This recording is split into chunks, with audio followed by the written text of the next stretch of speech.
is not as great. So I ballad every single day. Then this boy named Mylan, he starts flaming me because I'm always going to get that salad. That's all I gotta say. That boy Mylan, crazy as hell. He's crazy as hell because he insults you for getting a salad. Oh, and for everything else I do, yeah. Okay, well, that's more of a reason why. Alright, so we got Yak here today. First of 2 interviews this week, actually. Kind of a busy week. How's it going, Yak? Oh, it's going pretty alright. How about you? It's going well. Busy before spring break, but we'll get through it. Did you win your Dota game before this? No. No, I did not. Not a good day today. So we're gonna jump right in then. We'll ignore all the loss of Dota, the loss of MMR. I want to start by asking about Guardian. He started playing a lot of things like Lich and Night Stalker for you guys, but in Screams and Officials recently, he's been playing a lot more carry heroes. What made him make the transition? I guess it was just a little bit of everyone. Between me not being that great of a carry, we don't have necessarily a solid, yeah, I don't know. We don't have an outstanding carry player on our team, and I think Mylan and I have a lot better synergy than him and Guardian did. Okay, so you solely picked it because you didn't really feel like you had a good carry, and you and Mylon just have more of a support duo synergy? Sure. And Guardian said he'd just be down to try it. He's talking about wanting to try it since the beginning of the season. You guys were successful with it 2 weeks ago, I believe? Yeah. He played Terrorblade against, or that might have been a scrim actually, because it was 9 days ago. But he's been playing quite a bit of Terrorblade and Weaver for you guys. Of course, played Chaos Knight last night, but without Rai, it was kind of difficult, I would imagine. Yeah. It was interesting.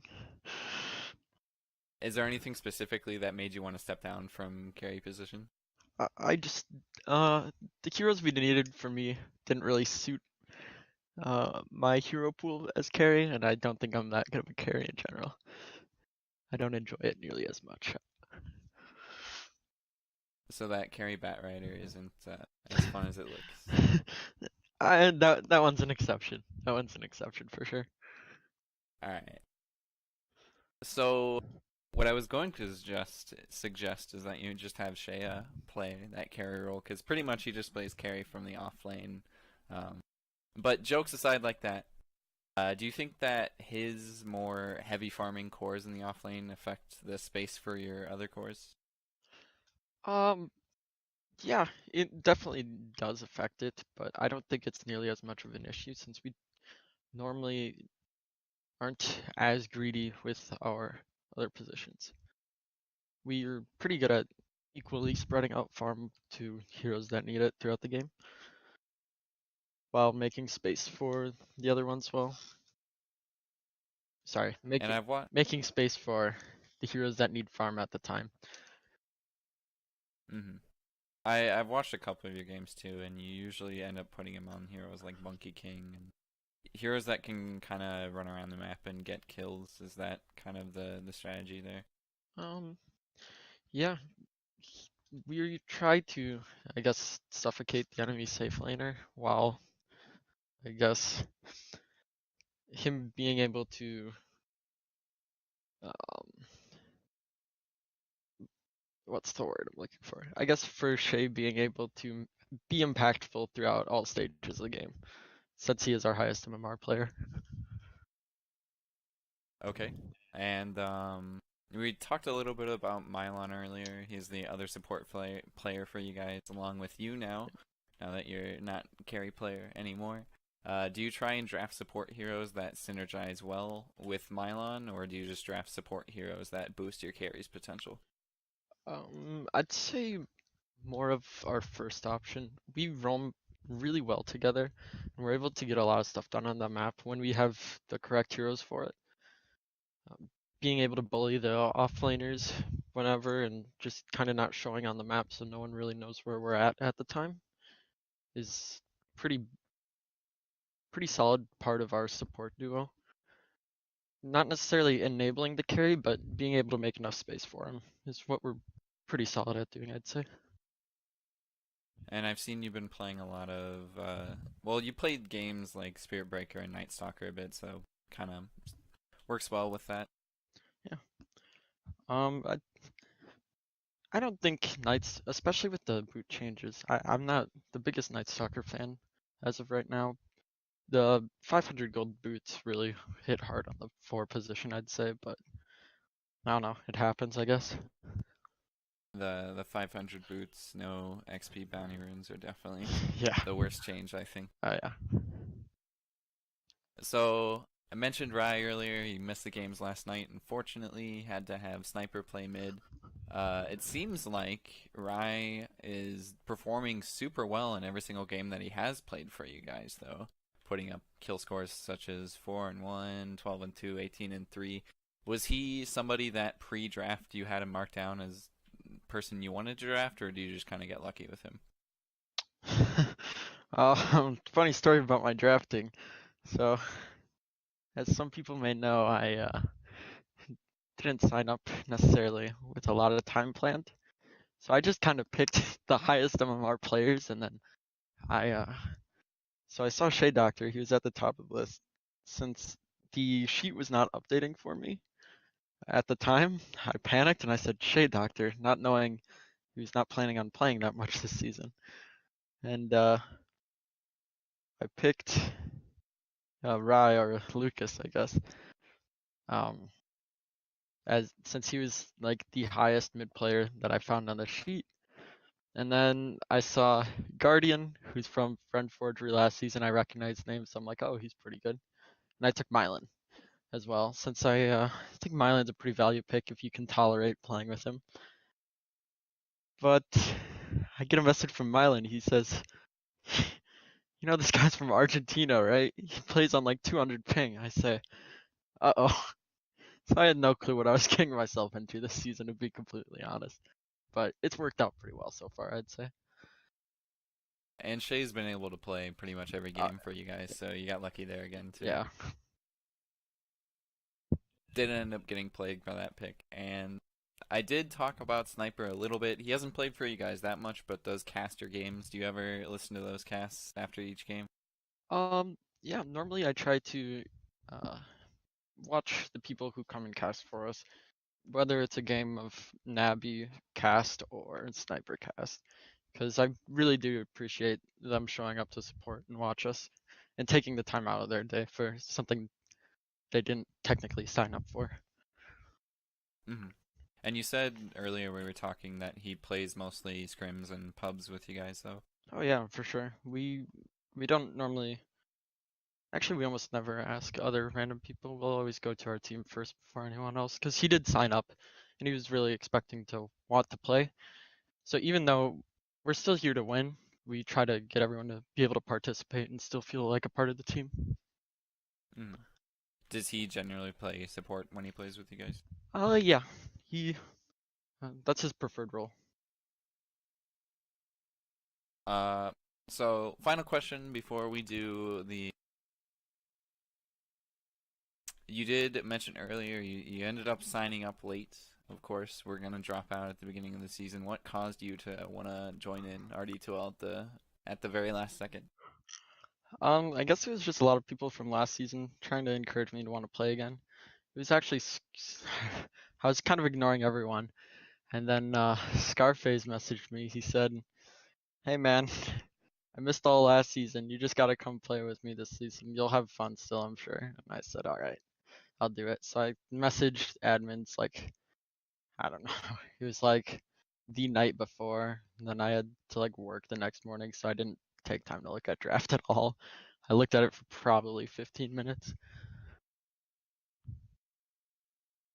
And you had some experience captaining Echo League before this. I have first-hand experience of that. Was that your first experience captaining in Echo League? Yeah, that was first time ever playing Echo League. I mostly just signed up for it to play with friends, and I said I'd do the organizing and stuff since everyone else is pretty busy. But it didn't last very long. I'd say we still had fun while it lasted. Playing with friends is really nice. It's not something you always get to do in RD2L. Definitely had a lot of fun with that. Yeah. All right. So we're gonna move on to the toughest part of the actual interview, which is the Dota buff quiz. Are you ready for this? I hope you have studied beforehand. I was not notified on this, and I had no clue what I got myself into, so I have not studied. Let's go. Alright, perfect. That's exactly what I want. Okay, first question. This one should be easy because it was recent. What's the most assists you've gotten on a hero? I don't know. 49? That's actually perfect. Do you know what hero it was on, though? Uh, It was 12 days ago. 12 days ago. Um, was it Bounty Hunter? Yes, perfect on both of those, Wow. actually. You're just cheating me. You actually studied. All right. You don't have Dota buff pulled up, right? I'm not even sitting at my computer. Okay, of course not. Of course. Question number 2. Current average for last hits at 10 minutes. Huh. This is for all games, for like all positions. 12. It's 30, so a little bit higher than what you Okay. expected. Okay. But average for cores, Oh, I'm 52. it is 46. 6 off. I mean, that's like way closer than 12 to 30 though, so I'll give you that second one. Yak Boss 1. 46 like isn't a bad mark there. That's actually pretty decent, I think. But I mean, I'm an offlaner, so. You know, I actually don't know what's good for CS and what's not at 10 minutes. Never. I wish I knew as well. All right, question number 3. What is your highest win rate item? Oh.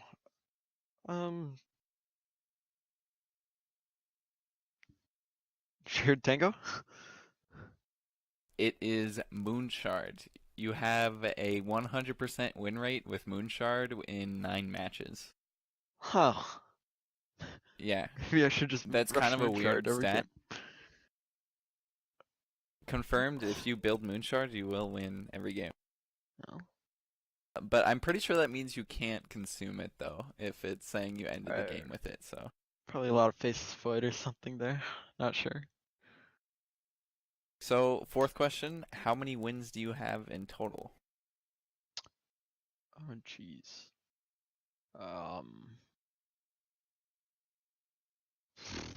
892? 843. Huh. You're right to that hundreds place. Okay, last question. What is your 2 least played heroes? Oh. uh. Arcorden and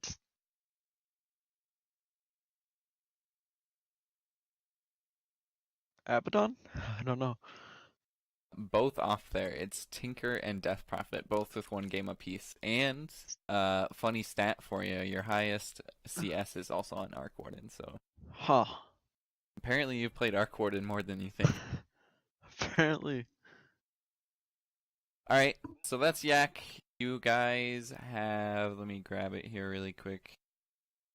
You guys are playing New Solitude, Redondo's team actually. Next week, you got any words for that match? Yeah, actually I do. Redondo, it's too bad you're out of town, because you won't be scrimming with your team, you won't be practicing. So I'm gonna have to say it's probably gonna be a 2-0. Sorry, man. Confirmed 2-0. Alright. I like it. It's confidence right there. Thanks for coming on, Yak. Thanks for doing the interview with me. Have a good night. Yep. Thank you.